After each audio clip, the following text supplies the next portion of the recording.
Մենք պետք է այնպիսի երկիր դառնանք, որ մարդիկ ուզենան ապրել այստեղ, կարողանան հոգալ իրենց կարիքները եւ դա մեկ նախարարության գործ չի եւ կառավարությունը ըստ էության դրա համար է աշխատում եւ ոչ միայն մեր քաղաքացիները ուզենան այստեղ ապրել եւ չլքեն Հայաստանը, այլև այլ երկրների քաղաքացիներ, ոնց որ օրինակ եղավ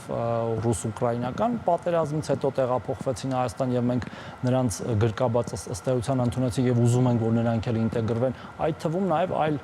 այլ երկրների Հայաստանը դառնա մի տեղ, որ մարդ կարող է ինքնա ռեալիզացվել, աշխատել, երեխաներին տալ լավ կրթության, ունենալ լավ ծառայություններ առողջապահական, մշակութային եւ այլն, եւ այդ համախմբի մեջ է պետք նայել արտագաղթի հարցը եւ ամենակարևորը, որ հաճախ մոռանում են խաղաղությունը։ Այսինքն, եթե